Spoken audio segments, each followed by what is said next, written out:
നമസ്കാരം, ഞാൻ ഡോക്ടർ അർജുൻ, ചെങ്ങമ്പള്ളി റെമേഡിയൻ ഫിസിഷ്യനാണ്. ഇന്ന് നമ്മൾ സംസാരിക്കുന്നത് പക്ഷാഘാതം അഥവാ സ്ട്രോക്കിനെ കുറിച്ചാണ്. അപ്പൊ എങ്ങനെയാണ് സ്ട്രോക്ക് ഉണ്ടാകുന്നത്? നമ്മുടെ തലച്ചോറിലേക്ക് പോകുന്ന രക്തക്കുഴൽ തലച്ചോറിൽ വെച്ച് പൊട്ടുകയും കുറച്ച് ഭാഗത്തേക്ക് അത് പരക്കുകയും ചെയ്യുന്നു. അങ്ങനെ ആ ഭാഗത്തേക്ക് പരക്കുന്ന ഏരിയ കൺട്രോൾ ചെയ്യുന്ന ഭാഗങ്ങൾ കുഴഞ്ഞു പോകുന്നു. രണ്ടാമത്, രക്തക്കുഴലിൽ ഒരു ബ്ലോക്ക് ഉണ്ടാകുന്നു.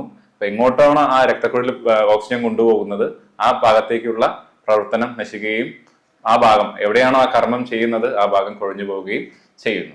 അപ്പൊ ഇതിന് ആയുർവേദത്തിന്റെ ട്രീറ്റ്മെന്റ് എന്താണെന്നാണ് നമ്മൾ മെയിൻ ആയിട്ട് നോക്കുന്നത്. നമ്മൾ പറയാറുണ്ട് സ്നേഹനം, സ്വേദ സംയുക്തം, പക്ഷാഘാത വിരേചനം. അതായത് ശരീരത്തിനെ നന്നായിട്ട് ഇളമിപ്പിക്കുക, എന്നിട്ട് തിരിച്ച് കൊണ്ടുവരിക. അതിന്റെ കൂടെ റിഹാബിലിറ്റേഷനും ബാക്കി കാര്യങ്ങളും കൂടെ ചെയ്യുക.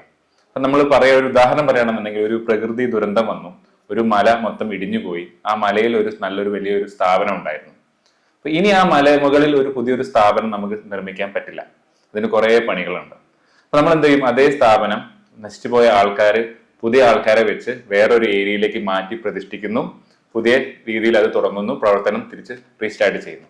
അതേപോലെ തന്നെ ന്യൂറോ പ്ലാസ്റ്റിസിറ്റി അത് തന്നെയാണ് നമ്മൾ ആയുർവേദത്തിലും ചെയ്യുന്നത്. ഇന്റേണലി മെഡിക്കേഷൻ കൊടുക്കുക, നസ്യം, അതേപോലെ കുറെ ശിരോധാര, അങ്ങനെ കുറെ ട്രീറ്റ്മെന്റുകൾ എക്സ്റ്റേണലിയും കൊടുക്കുക, ഇന്റേണലിയും കൊടുക്കുക.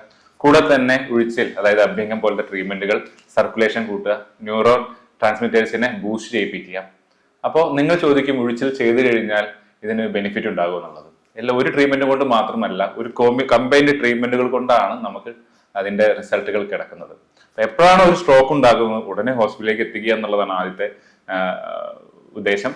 രണ്ടാമതായിട്ട് പിന്നെ കൂടുതലുള്ള ട്രീറ്റ്മെന്റുകൾ നമുക്ക് മോഡേണിന്റെ കൂടെയും ആയുർവേദവും ഫിസിയോതെറാപ്പിയും എല്ലാം ഇൻക്ലൂഡ് ചെയ്യിപ്പിക്കുക.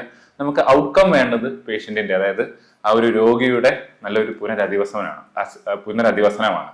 ഓക്കെ, അപ്പോൾ നിങ്ങൾക്ക് തോന്നാം കുറെ ഡൗട്ടുകൾ ഉണ്ടാവാം, ഇത് ചെയ്തുകൊണ്ട് ഗുണമുണ്ടോ?